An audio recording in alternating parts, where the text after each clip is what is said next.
real that I can almost feel its warmth. But when I start to focus on it, that too vanishes. The presence of the fairies weighs on my mind, an uninvited audience to the next part. I can see a fairy stumbling alone, but something's wrong with it. I realize instantly, I can't feel its presence. Where it should be, there's just a gaping hole, so vast and profound that it hurts by sheer exclusion. It's agonizing.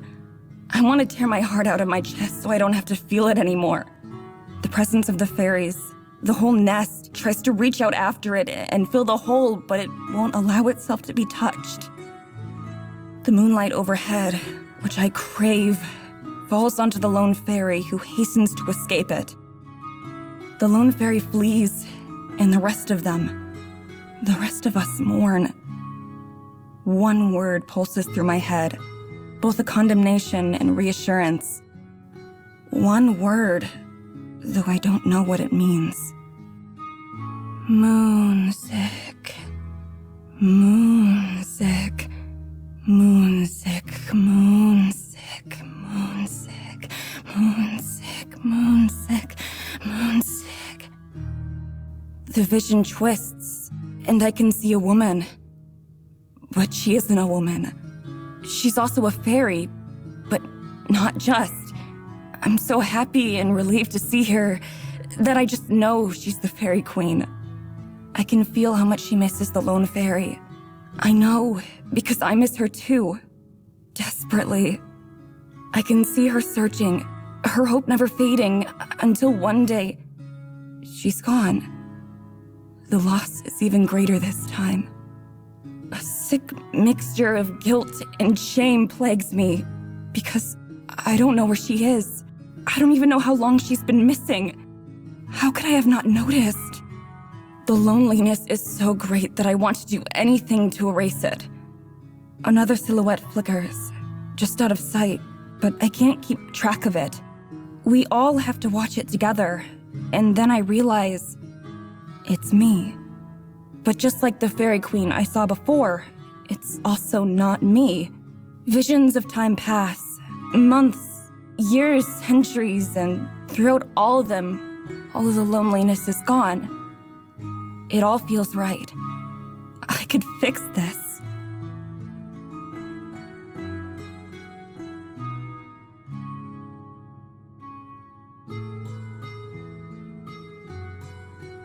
Madison, are you all right?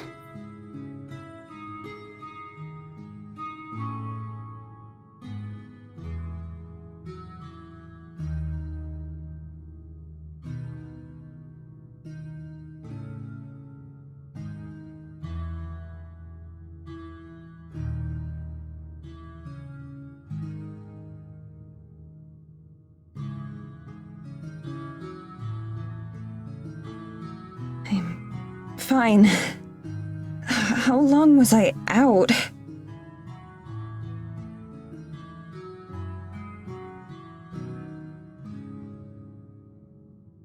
Out? I didn't think they'd even begun. What?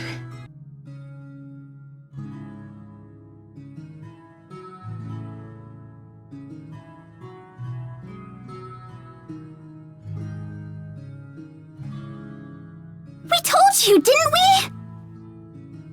We aren't bound by time. Join us and you won't be either.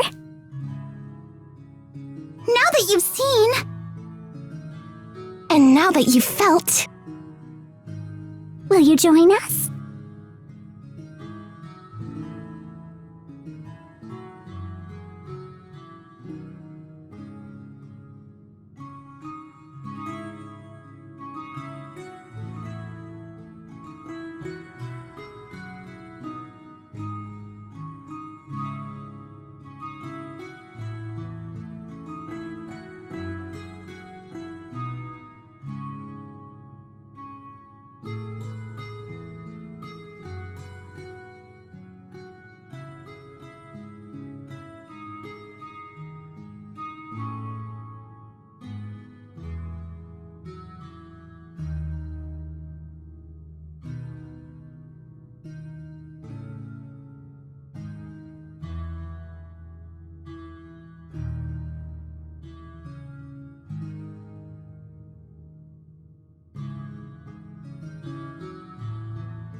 I'm sorry, but I can't.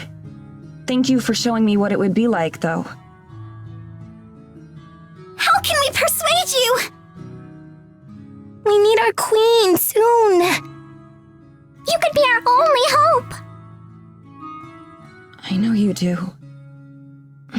But I'm sorry. That just can't be me. We hope you'll change your mind. We'll be waiting for you. We'll be waiting for a queen.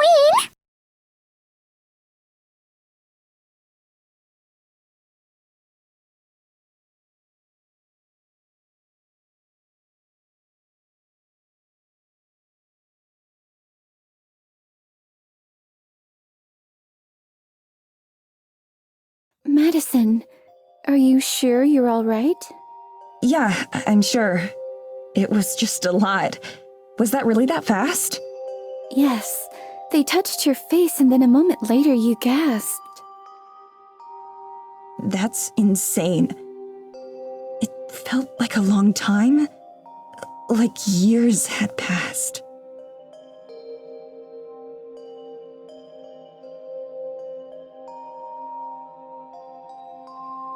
Fairy magic is strange and beyond me.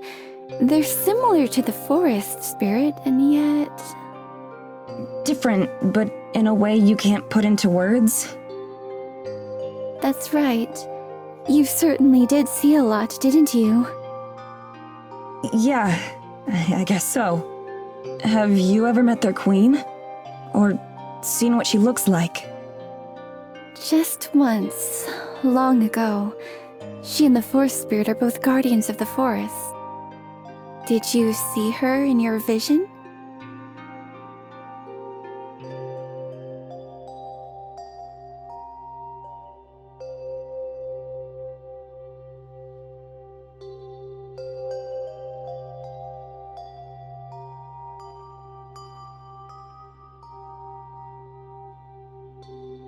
I did, but I didn't get a clear look at her.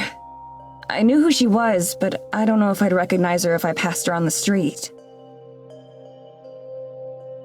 Do you think you could mistake me for her, like they did? Absolutely not. You're much prettier than she is.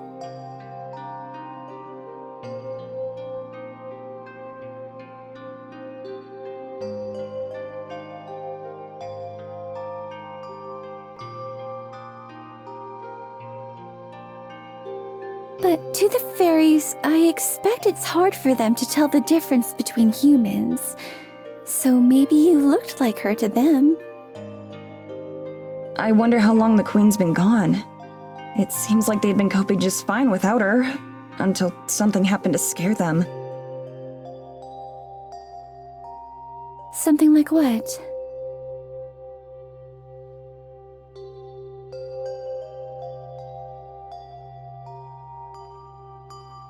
I don't know. I think it had to do with fire, maybe? So much of what I saw felt real, but most of it wasn't. Fire.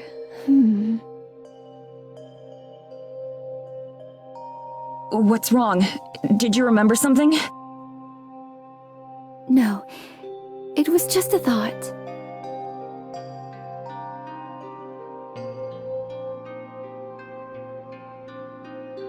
Maybe that's enough fresh air for today. We can head back to the church. All right.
Mind if I join you?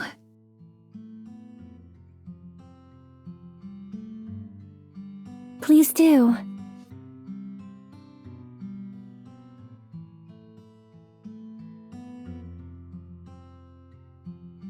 Headache still? I'm afraid so. Our encounter there sure didn't help. I'm sure.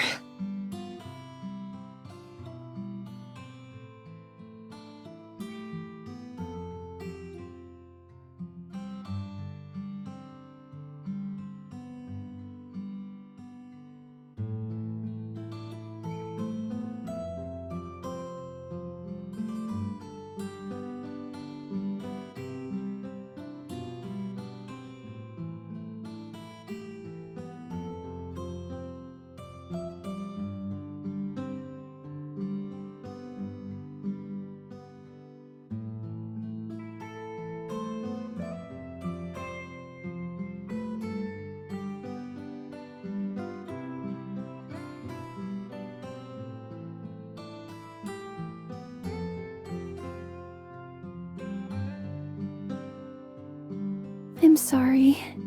Am I bothering you like this? Not at all.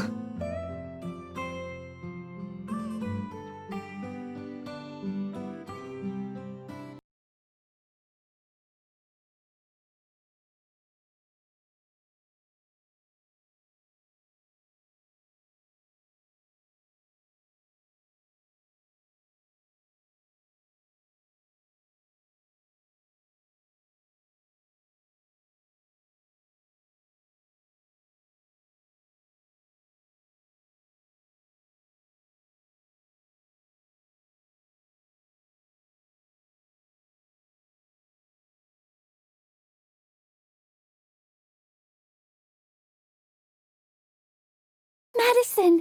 Here they come!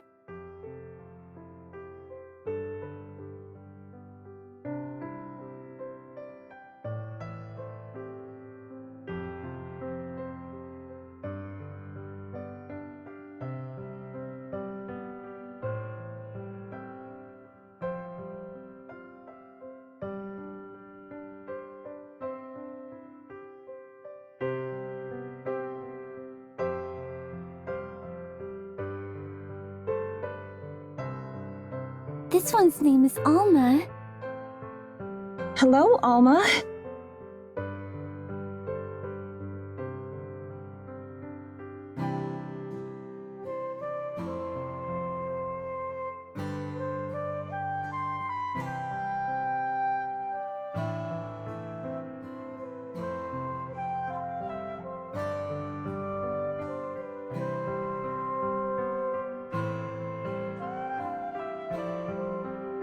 Is this the deer that was watching you sing the other day?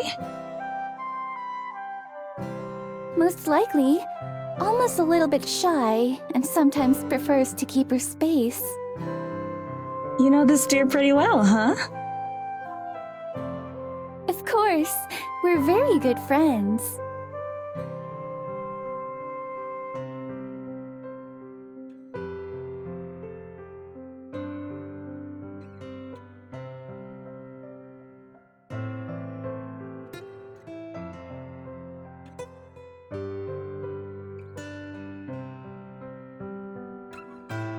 Would you like to pet her?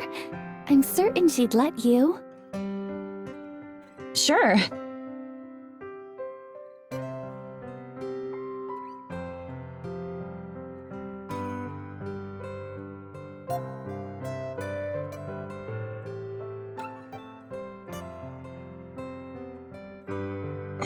Guess not. Alma, come back! I promise Madison won't hurt you. She's just as sweet as you are.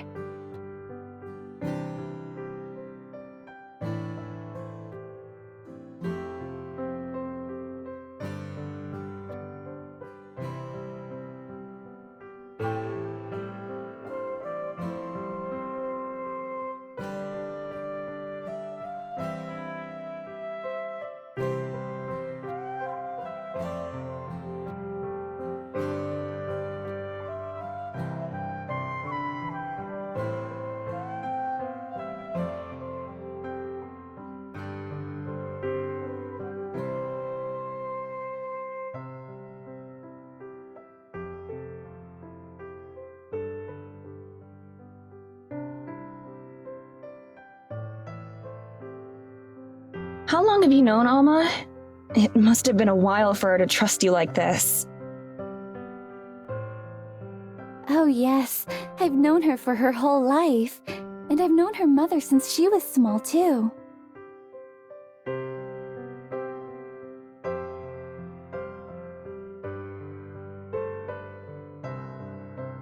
That's amazing.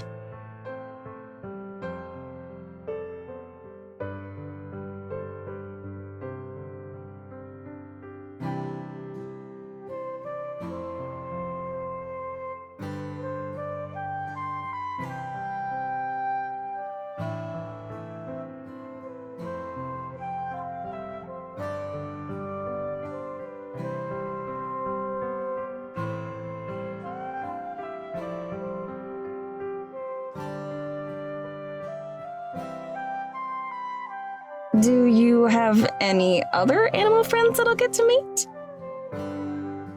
Oh, certainly, if you'd like. I'm sure Mr. Bearer is asleep for the season, but perhaps once he wakes up. There are also a pack of wolves around, but for Alma's sake, that would be best left to another time.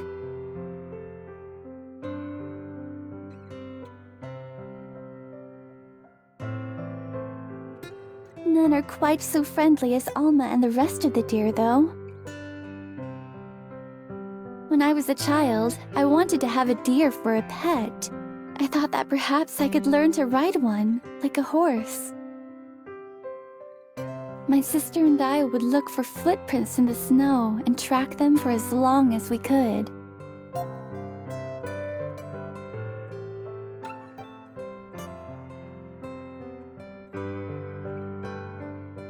We never got very far, of course. Hardly a few feet into the forest.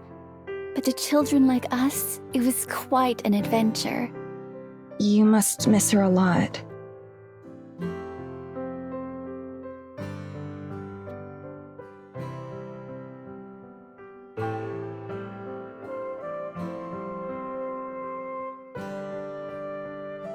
In a sense.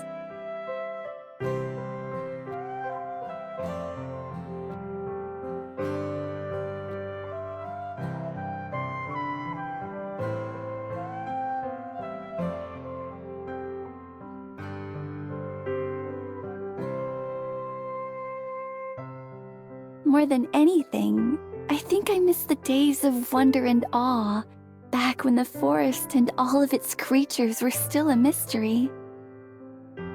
Sometimes I wish it could be like that again, that it could be unknown. You wish that you hadn't met them? No, not at all. At least, not given the circumstances. I'm quite grateful for the companionship they've given me. For so many years, they've been one of the few sources of company that I've had. But while my love for them has never diminished, I've come to the conclusion that it's grown to the most it can grow as well. That's simply what the world had become for me. A small world of knowns, and nothing more.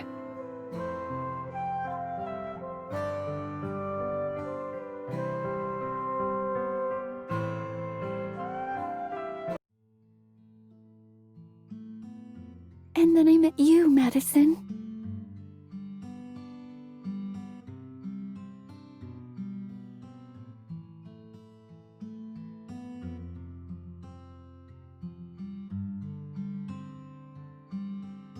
You were my first unknown in countless years. The first soul I could speak with that I didn't yet understand.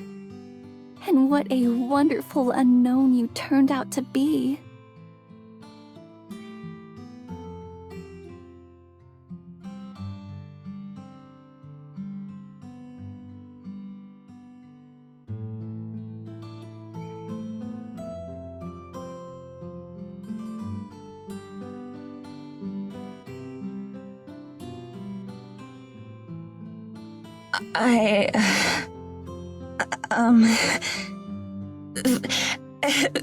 Thank you. That's really, really sweet. I think you're wonderful too.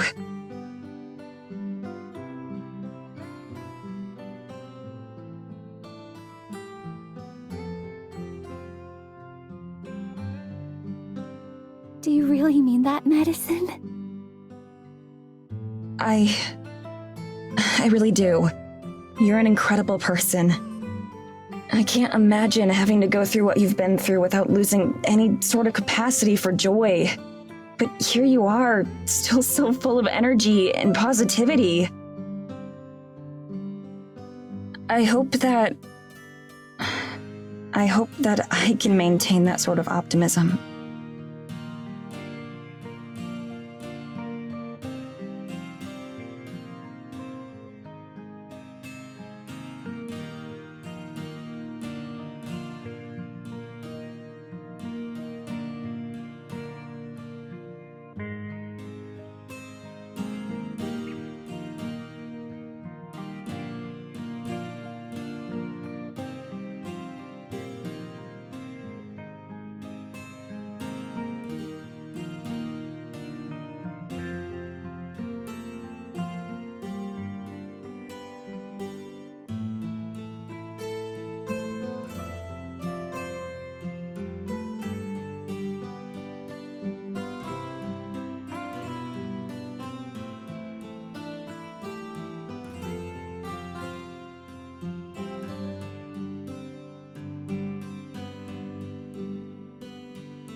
I wouldn't call myself an optimist.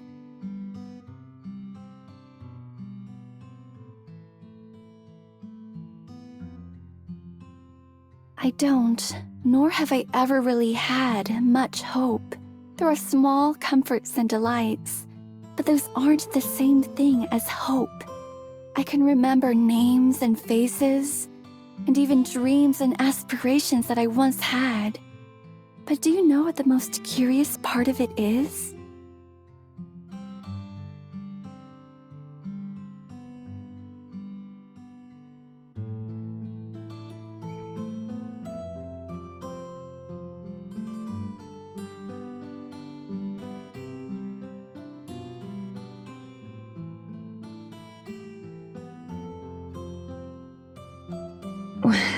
What is it? I can't remember how it felt for those dreams to be within reach. Even with my meager, lonely existence, there was still a chance. As unlikely as it would have been, there was always a possibility that someday something would change. Something might happen. There was a light, so to speak, to look forward to. And the day that I died, that light went out.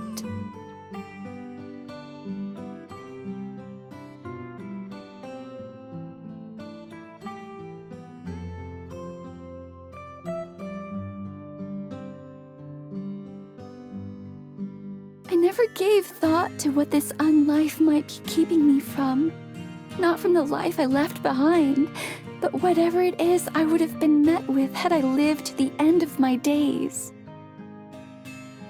For a long time, I considered myself lucky that I was free from hurt and pain and worry and loss. Even if they were predictable and boring, my years here in the forest haven't been unpleasant. But I've never been optimistic. I've never had anything to look forward to. Never, in my wildest dreams, did I imagine meeting someone as perfect as you. Never did I imagine that I would be happy again.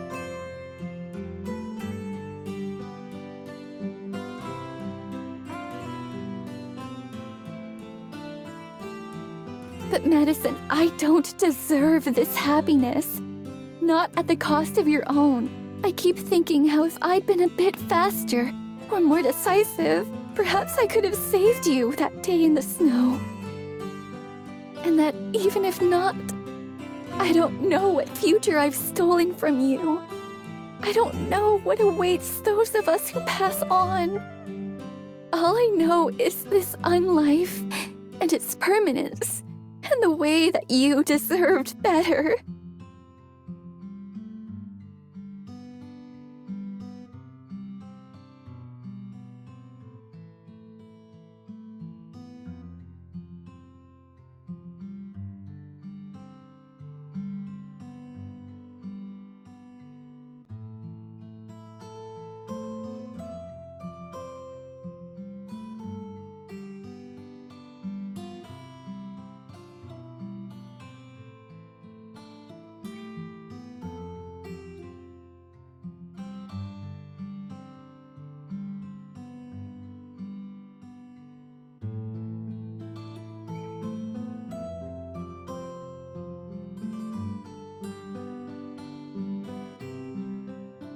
It's not your fault at all.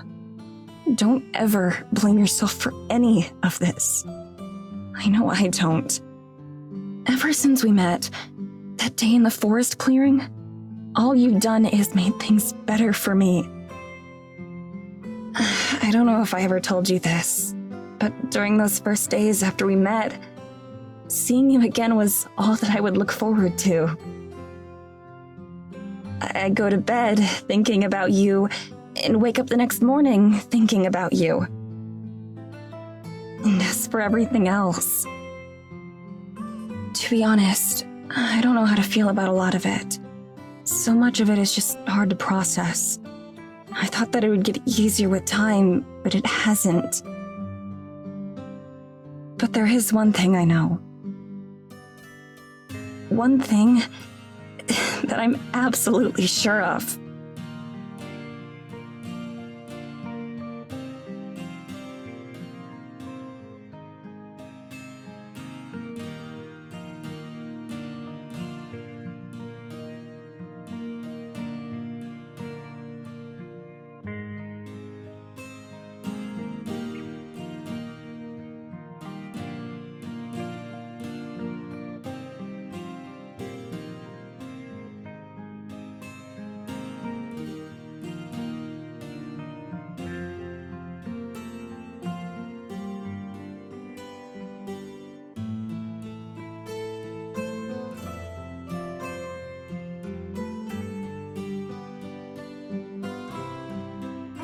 Madison.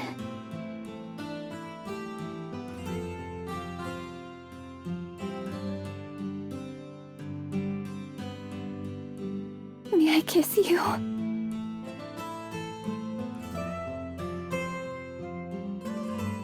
Yes.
That was even more wonderful than the many times I had imagined it.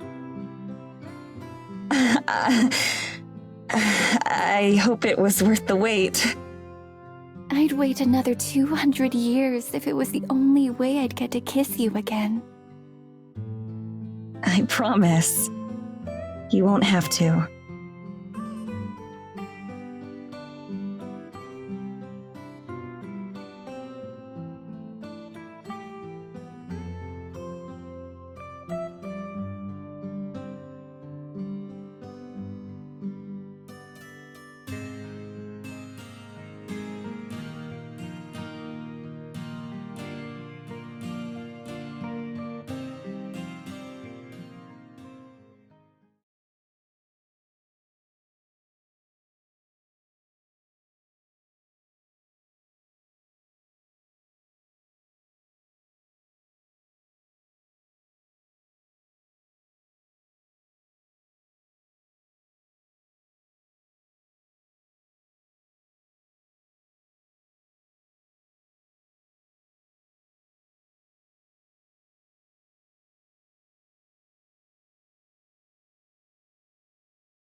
Madison, What is it, sweetheart?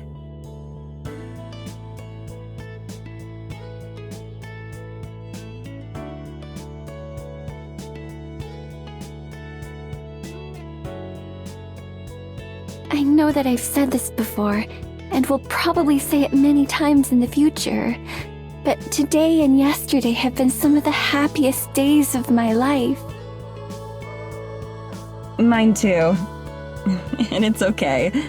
I'll never get tired of hearing you say that.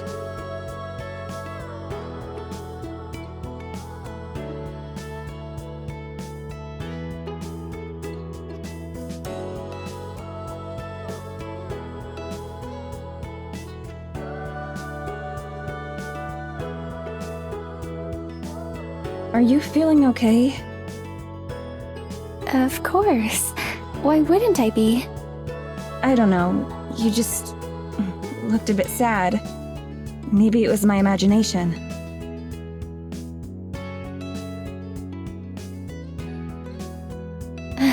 You do know how to read me, don't you? I do.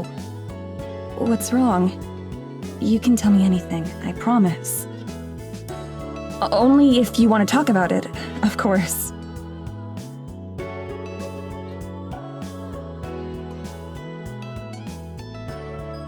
This day is so lovely. I don't want to say anything that could spoil it. You don't have to worry about that, Abigail. I love you, and that means I want to be here for you no matter what. We're going to have plenty of wonderful evenings, I promise. And being open with each other is the best way to make sure they stay wonderful.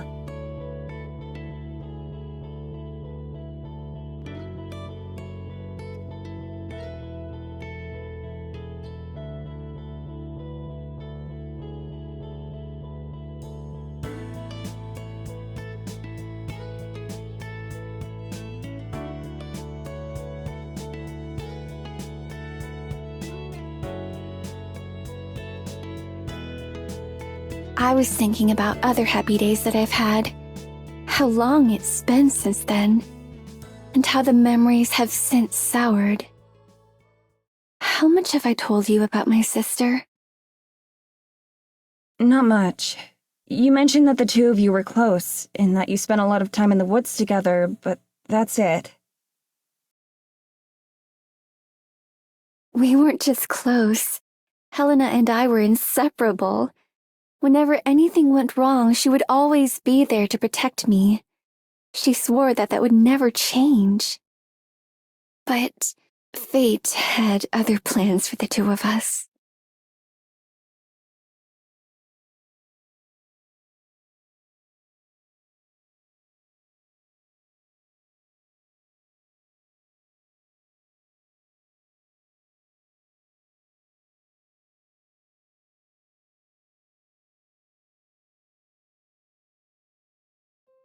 For as long as it's existed, Eisenfeld has had a curse, you could call it.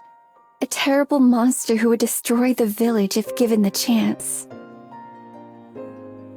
To appease its terrible rage, we would offer a sacrifice to it. Every generation, a new offering would be chosen. But it didn't just want flesh. The head priest would take the sacrifice into the forest to be offered to the horrible spirit. The sacrifice's soul and the head priest's body would both be consumed. Then, the new head priest would emerge, having taken the form of the poor sacrificed victim. It was a painful reminder of those we had lost. When I found out that it would be a member of my family who was to be taken and given over, I wasn't shocked. There was only one thing that I cared about. That it wouldn't be my beloved Helena who was harmed.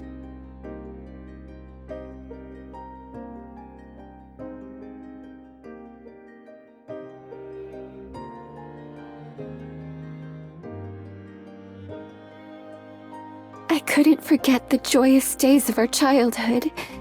I couldn't let such a kind soul suffer such a horrible fate. So, when the time came, I offered myself. I volunteered to die so that Helena could live. And in that very moment, when our fates were sealed, I looked at them, at Helena. And do you know what I saw?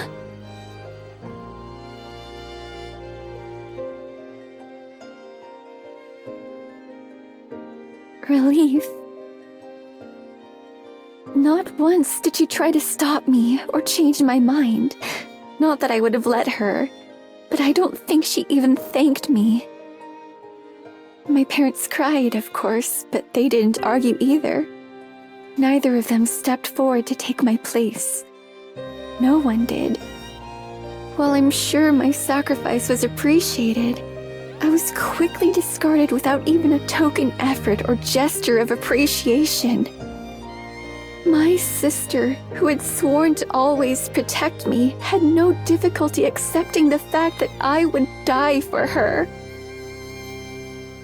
What? She just gave you away? Just like that? If death looms over you for long enough, it corrupts everything. Even love. It didn't corrupt you. Perhaps. Though I believe that that's why I'm still here today. What do you mean? The first step of the ritual involves separating the sacrifice's body from its soul. From what she told me, as she did it, those poor victims usually try to resist, begging for someone else to be taken. And when their souls are ripped away, they're too damaged to carry on. I didn't resist. I went peacefully. And so the gentle forest spirit, who I'd been raised to believe was some kind of demon, eventually came and took me away. And I've been here ever since.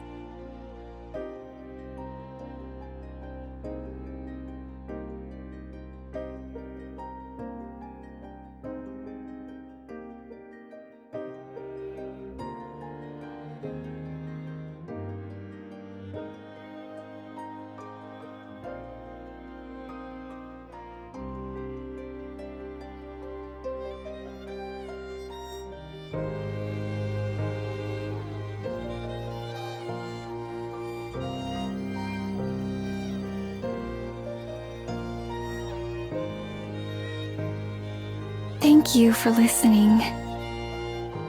I've told the one person who matters, and now I think I can heal. I know, sweetheart. I love you. More than anything. I love you too, more than anything.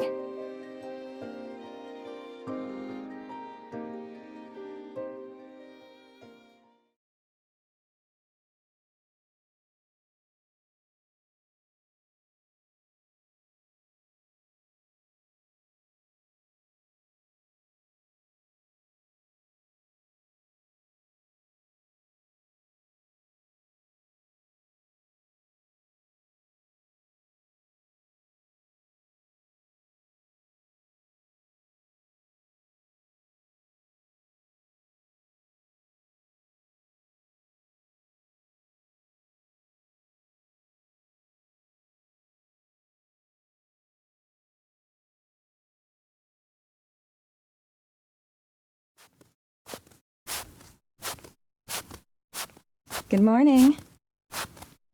Good morning, my love.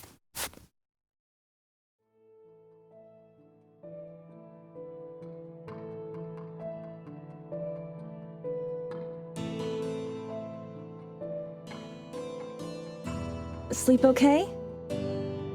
Well enough. I'm sure all of my nights will be better now that they're spent beside you.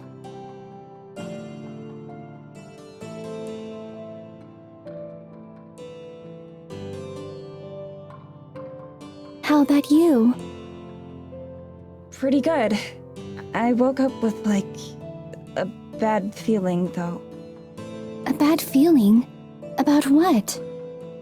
I'm not sure. My head kinda hurts, so maybe that's it? Actually, now that I think about it, this is the first actual pain I've felt since turning.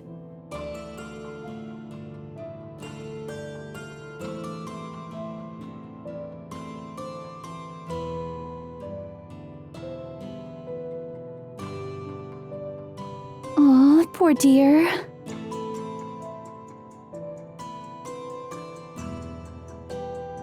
I felt the same, actually. I had hoped that stepping outside might help, but it seems not.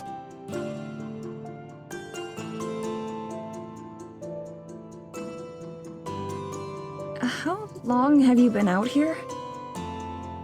A while. Perhaps an hour or so. I was afraid I'd wake you. Nah, I slept right through. It's not just a coincidence that we both feel sick, is it?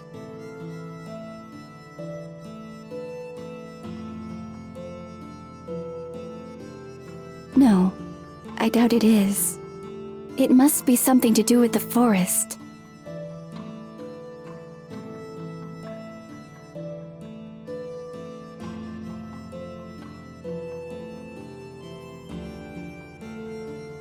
You felt bad the other day, too. When we first met the fairies? Was it the same thing then? Most likely. Changes in the air. Something's happening. And it isn't good.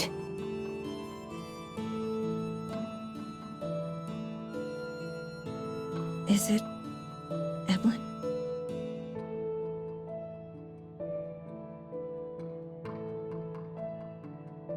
I think so. I don't know what she's done or why. But this can't all be coincidence.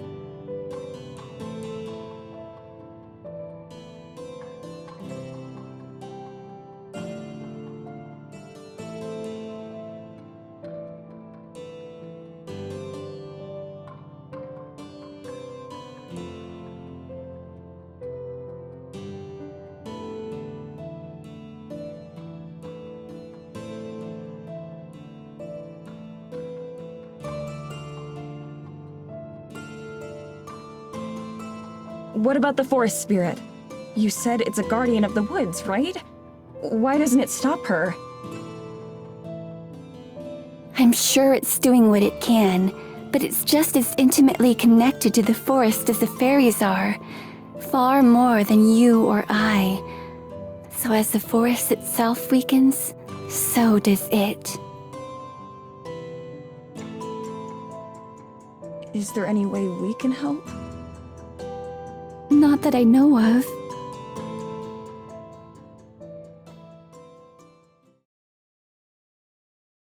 Maybe we can think of something together.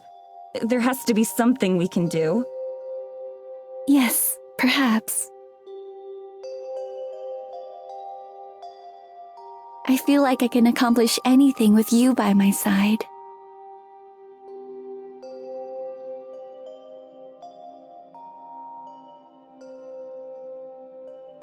We've already beaten death. There's no way Evelyn can stop us. At least not a second time.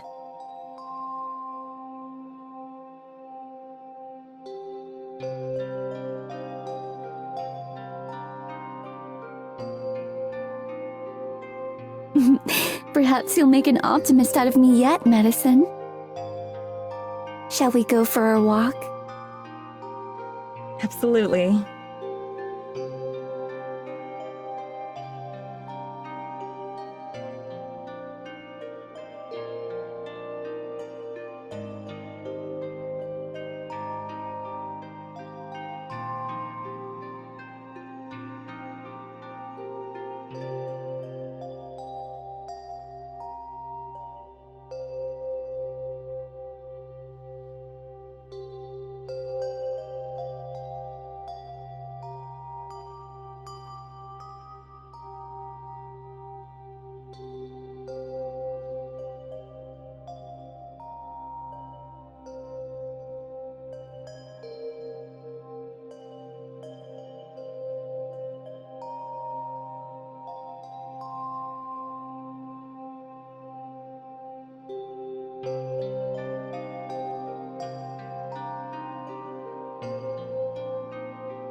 We're probably a little bit early to meet Alma, although they sometimes come by at this time. This grove is one of the easier places for the animals to come drink during winter, so it attracts all kinds of wildlife. Yeah, I've noticed all kinds of tracks in the snow leading around here.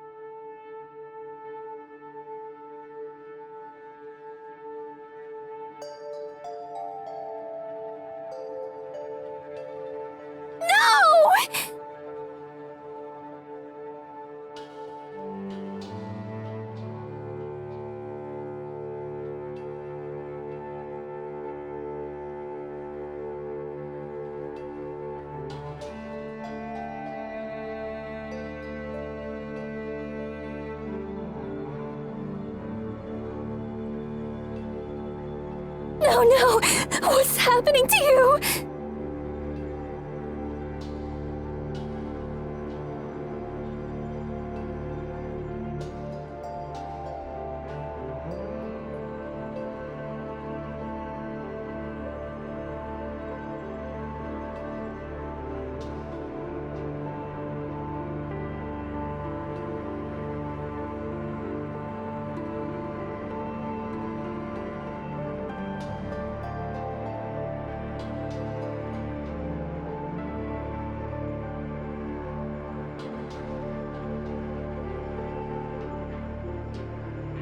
Madison! What do I do?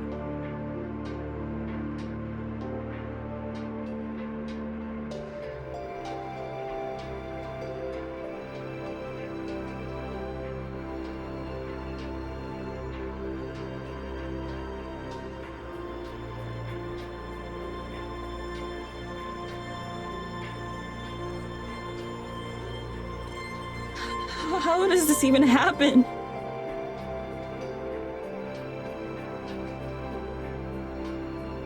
Magic! These are not normal injuries. It's the forest. The forest is sicker than I thought. And all of its children are hurting for it too.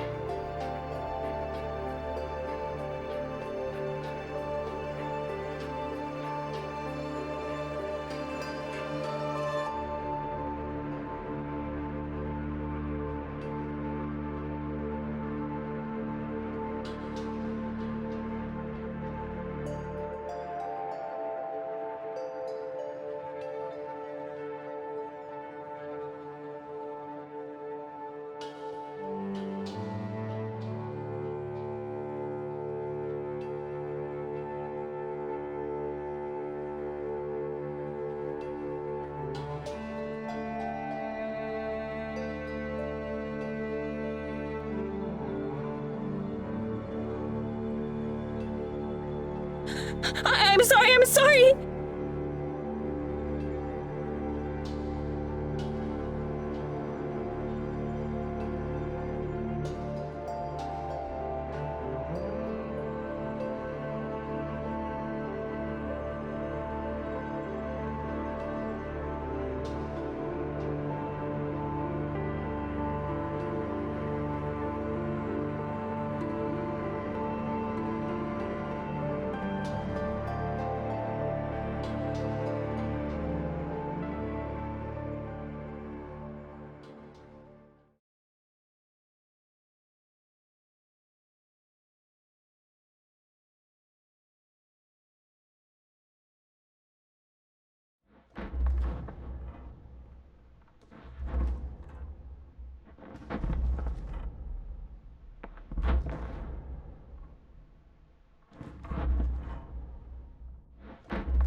Thank you.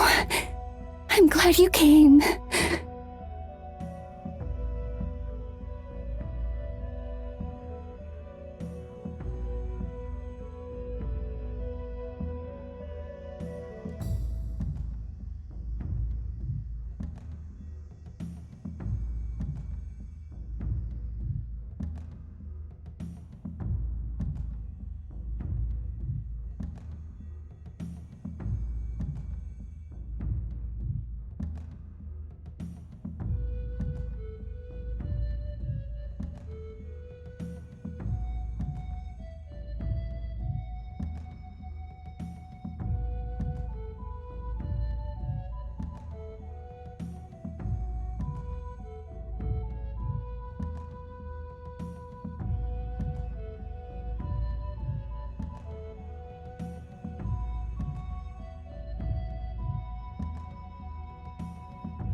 Abigail!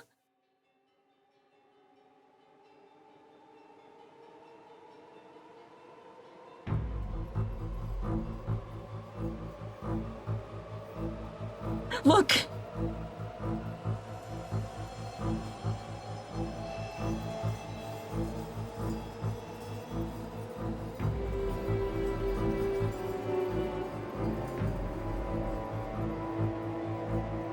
Oh no. Oh no, What's happening? Are you okay? Do you feel any different?